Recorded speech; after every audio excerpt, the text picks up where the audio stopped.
यह एक ठंडी और धुंध भरी रात थी। घड़ी की सुई 11:30 पर ठहरी हुई थी। सुदीप, एक युवा फोटोग्राफर, शहर से लगभग 200 किलोमीटर दूर एक गांव में एक खास प्रोजेक्ट के लिए गया था। काम खत्म करके वह शहर लौटने की तैयारी में था। उसने सुना था कि रात की आखिरी बस 12 बजे स्टेशन से छूटती है। उसके पास समय कम था और वह जल्दबाजी में स्टेशन की ओर भागा। जब वह स्टेशन पहुंचा तो पूरा क्षेत्र वीरान लग रहा था। वहां सिर्फ एक पुरानी जर्जर बस खड़ी थी जिस पर शहर एक्सप्रेस लिखा हुआ था। बस के चारों तरफ अजीब सा सन्नाटा था, जैसे यह बस किसी और ही दुनिया से आई हो। ड्राइवर की सीट पर एक बूढ़ा आदमी बैठा था जिसकी आंखें गहरी और अजीब थीं। कंडक्टर ने, जो कि एक दुबला पतला आदमी था, सुदीप से कहा, आखिरी बस है साहब, बैठ जाइए वरना पूरी रात यहीं बितानी पड़ेगी। सुदीप ने बस के अंदर झांका। अंदर सिर्फ 5-6 यात्री बैठे थे जिनके चेहरे शांत लेकिन असामान्य लग रहे थे। सभी खिड़कियों से बाहर देख रहे थे जैसे वे किसी गहरी सोच में डूबे हों। सुदीप को यह अजीब लगा, लेकिन उसने इसे नजरअंदाज किया और बस में चढ़ गया। बस का इंटीरियर भी अजीब था। सीटें पुरानी और टूटी हुई थी। दीवारों पर कुछ पुराने और धुंधले पोस्टर लगे थे जिन पर लिखे अक्षर मिट चुके थे। जब बस ने चलना शुरू किया तो अचानक एक ठंडी हवा का झोंका अंदर आया। सुदीप ने खिड़की बंद करनी चाहिए, लेकिन खिड़की जैसे जाम हो चुकी थी। बस धीरे धीरे गांव की सीमा को पार कर जंगल की ओर बढ़ने लगी। बाहर का अंधेरा घना और रहस्यमय था। बस के अंदर की लाइटें बार बार टिमटिमा रही थीं। सुदीप ने अपने बैग से कैमरा निकाला और आसपास की तस्वीरें खींचने लगा। जैसे ही उसने कैमरे का फ्लैश चालू किया, उसने देखा कि एक यात्री जो बस के अंत में बैठा था अचानक उसकी ओर घूरने लगा।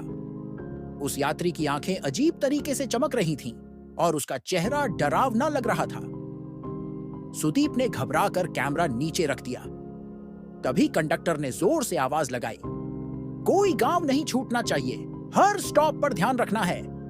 सुदीप को यह सुनकर हैरानी हुई, क्योंकि जंगल में कोई गांव नहीं था। बस अब और गहरे जंगल में जा रही थी। चारों ओर से अजीब अजीब आवाजें आने लगी। कभी उल्लू की आवाज, कभी किसी के रोने की धीमी सिसकियां। यात्रियों के चेहरे धीरे धीरे और भी अजीब लगने लगे। उनकी त्वचा पीली और आंखें लाल हो चुकी थीं। अचानक बस एक सुनसान जगह पर रुक गई। कंडक्टर चिल्लाया, अगला स्टॉप! लेकिन बाहर कोई नहीं था। तभी एक लंबा आदमी जो सिर से पांव तक सफेद कपड़े में लिपटा हुआ था, धीरे धीरे बस में चढ़ा। सुदीप ने ध्यान दिया कि उस आदमी के पैर उलटे थे। उसका दिल तेजी से धड़कने लगा, लेकिन वह डर के मारे कुछ बोल नहीं पाया। अब बस में अजीब घटनाएं शुरू हो गईं। लाइटें पूरी तरह बंद हो गईं और अंधेरे में यात्रियों के डरावने चेहरे चमकने लगे। किसी महिला की आवाज सुनाई दी जो हंसते हंसते रोने लगी। सुदीप ने अपने बैग से टॉर्च निकाली और इधर उधर रोशनी डाली। उसने देखा कि एक यात्री का सिर धीरे धीरे उसकी गर्दन से अलग हो रहा था, लेकिन वह अब भी मुस्कुरा रहा था। सुदीप ने डर के मारे चिल्लाना चाहा, लेकिन उसकी आवाज जैसे गले में अटक गई। तभी कंडक्टर ने कहा, यह बस सिर्फ उन लोगों के लिए है जिनकी कहानी अधूरी है। तुम यहां क्या कर रहे हो? सुदीप ने कहा, मुझे घर जाना है, मुझे यहां से उतार दो। कंडक्टर हंसा और बोला, यह बस तुम्हें घर नहीं ले जाएगी, यह बस तुम्हें तुम्हारे अतीत की ओर ले जाएगी। सुदीप को यह बात समझ नहीं आई। तभी ड्राइवर ने अचानक ब्रेक लगाया और बस एक पुरानी हवेली के सामने रुक गई। कंडक्टर ने कहा, आखिरी स्टॉप आ गया, अब सबको उतरना होगा। यात्री एक एक करके बस से उतरने लगे। जब सुदीप ने हवेली की ओर देखा तो वह दंग रह गया। यह वही हवेली थी जहां उसका बचपन बीता था। वह समझ नहीं पा रहा था कि यह सब क्या हो रहा है। अचानक हवेली के अंदर से एक बूढ़ी औरत बाहर आई। उसके हाथ में एक पुरानी लालटेन थी। उसने सुदीप को देखा और कहा, तुम लौट आए? सुदीप ने डरते हुए पूछा, आप कौन हैं? यह सब क्या हो रहा है? बूढ़ी औरत ने जवाब दिया, यह वह जगह है जहां तुमने अपना बचपन छोड़ दिया था। यह वह जगह है जहां तुम्हारे डर छिपे हुए हैं। अब समय आ गया है कि तुम उनका सामना करो। सुदीप ने पीछे मुड़कर देखा, लेकिन बस गायब हो चुकी थी। वह अकेला खड़ा था और हवेली के दरवाजे धीरे धीरे खुलने लगे। अंदर से एक ठंडी हवा आई और सुदीप के कानों में किसी के फुसफुसाने की आवाजें गूंजने लगीं। हवेली के अंदर प्रवेश करते ही उसने देखा कि दीवारों पर उसकी बचपन की तस्वीरें लगी थीं। हर तस्वीर में वह मुस्कुरा रहा था, लेकिन अचानक तस्वीरों के चेहरे बदलने लगे। उसकी जगह डरावने चेहरे दिखाई देने लगे। तभी उसने सुना कि कोई उसका नाम पुकार रहा है। वह आवाज उसकी मां की थी, जो वर्षों पहले गुजर चुकी थी। सुदीप डर और भावनाओं के भंवर में फंस गया। हवेली के अंदर क्या हुआ और सुदीप ने अपने डर का सामना कैसे किया, यह एक ऐसा रहस्य है जिसे वह खुद भी कभी पूरी तरह समझ नहीं पाया। सुदीप के पैर जैसे जकड़ गए थे। उसकी मां की आवाज एक गहरे कुएं से आती हुई सी लग रही थी। आवाज उसके नाम को खींचते हुए पुकार रही थी, सुदीप, सुदीप, लौटा। उसकी आंखों में आंसू भर आए, क्योंकि वह इस आवाज को पहचानता था, लेकिन यह असंभव था। उसकी मां तो कई साल पहले एक हादसे में गुजर चुकी थी। हवेली के अंदर घना अंधेरा था, सिर्फ एक हल्की रोशनी ऊपर की मंजिल से आ रही थी। सुदीप ने डरते डरते उस रोशनी की ओर बढ़ने का फैसला किया। उसकी हर कदम पर लकड़ी की पुरानी सीढ़ियां चरमराने लगीं, जैसे किसी ने जानबूझकर उसे डराने के लिए ये आवाजें पैदा की हों। जब वह ऊपर पहुंचा तो उसने देखा कि एक पुराना झूमर धीरे धीरे झूल रहा था। कमरे के बीच में एक कुर्सी पर उसकी मां की परछाई बैठी थी। यह परछाई पूरी तरह स्थिर थी, लेकिन उसकी आंखों में कुछ ऐसा था जो सुदीप को अंदर तक झकझोर गया। उसने धीरे से पूछा, मां, आप यहां कैसे? परछाई ने धीरे धीरे अपना चेहरा उठाया। उसकी मां के चेहरे पर गहरी उदासी और क्रोध का मिश्रण था। वह बोली, तुम्हें लगता था कि तुम यहां से भाग जाओगे और सब कुछ भूल जाओगे, पर ऐसा नहीं होता बेटा। यहाँ की कहानियां, यहाँ के रहस्य तुम्हें कभी चैन से जीने नहीं देंगे। सुदीप ने कांपते हुए कहा, यह सब क्या है? मैं बस यहां से जाना चाहता हूं, मुझे माफ कर दो। लेकिन उसकी मां की आवाज अचानक कर्कश हो गई। माफ? माफी के लिए तो पहले सच का सामना करना पड़ता है। तभी कमरे की दीवारें बदलने लगी। वह देख सकता था कि एक पुरानी घटना उसकी आंखों के सामने जीवंत हो रही थी। वह दृश्य उसकी मां के जीवन के आखिरी दिन का था। सुदीप ने देखा कि कैसे उसने अपनी मां के साथ बहस की थी जब उसने घर छोड़ने का फैसला किया था। उसकी मां ने उसे रोका था, लेकिन सुदीप ने गुस्से में कह दिया था, आपकी बातें सुनने का समय मेरे पास नहीं है। और उसी रात उसकी मां का एक भयानक हादसे में निधन हो गया था। उसके सीने में गहरी पीड़ा उठी। उसकी मां की परछाई बोली, यह दर्द तुझे हमेशा खाएगा जब तक तू मुझसे माफी नहीं मांगेगा। सुदीप फूट फूट कर रोने लगा। मां, मैं बहुत छोटा था, मुझे नहीं पता था कि मेरी बातों का आप पर इतना असर होगा, मुझे माफ कर दो। तभी झूमर की रोशनी तेज हो गई और उसकी मां की परछाई धुंध में बदलने लगी। लेकिन इससे पहले कि परछाई पूरी तरह गायब हो, उसने कहा, अगर तुम्हें माफी चाहिए तो इस हवेली के हर कमरे में छिपे रहस्यों का सामना करना होगा, तभी तुम्हारी आत्मा मुक्त होगी। हवेली की दीवारें बदलने लगीं। पहली मंजिल पर पहुंचते ही उसने देखा कि 4 दरवाजे उसके सामने थे। हर दरवाजे पर अजीब अजीब निशान बने हुए थे। पहले दरवाजे पर एक बच्चे का हाथ का निशान था। सुदीप ने दरवाजा खोला तो वह अपने बचपन के कमरे में पहुंच गया। कमरा खाली था, लेकिन अचानक खिलौने अपने आप चलने लगे। एक पुरानी गेंद उसकी ओर लुढ़कते हुए आई और जब उसने उसे उठाया तो उसे किसी बच्चे की हंसी सुनाई दी। यह हंसी धीरे धीरे डरावनी और कर्कश होने लगी। तभी कमरे के कोने में एक परछाई उभरी। यह परछाई सुदीप का ही बचपन था।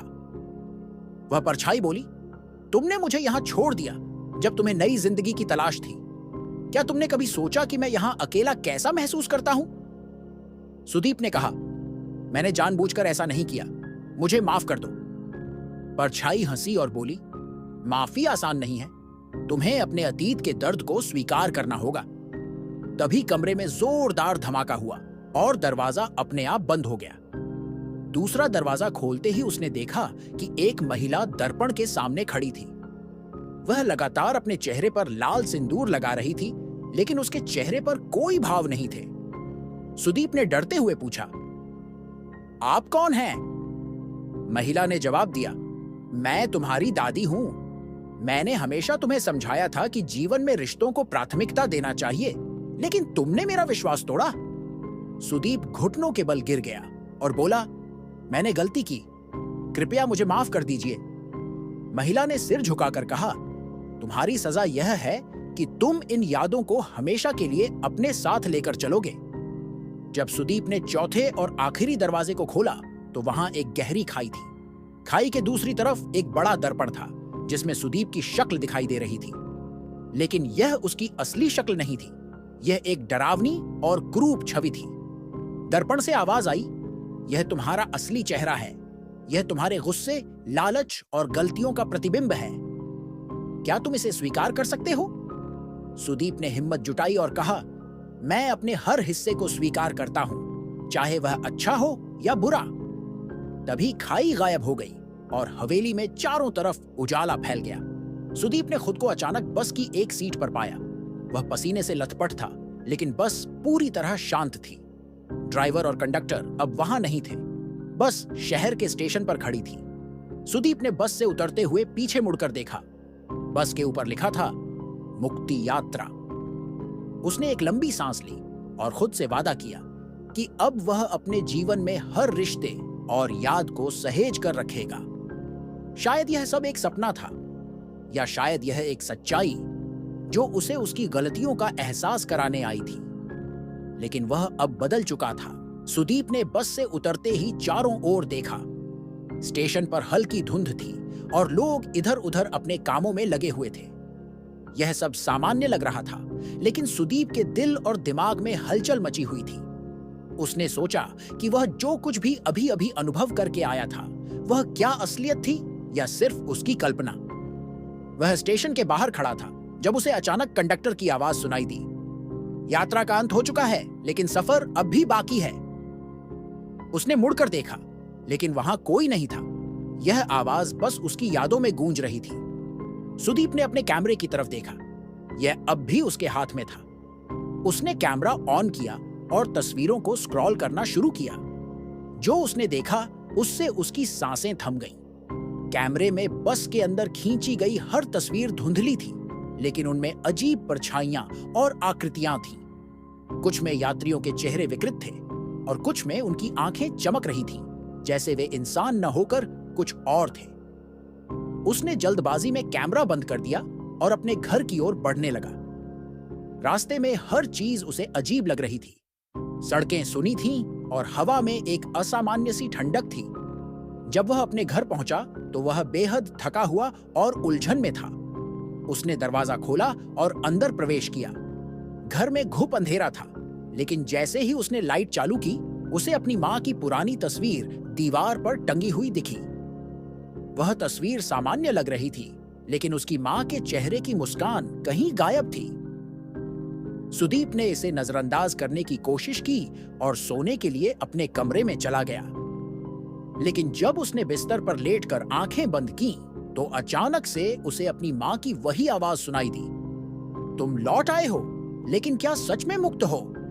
उसका दिल जोर जोर से धड़कने लगा। वह घबराकर उठा और चारों ओर देखने लगा, लेकिन कमरे में कोई नहीं था।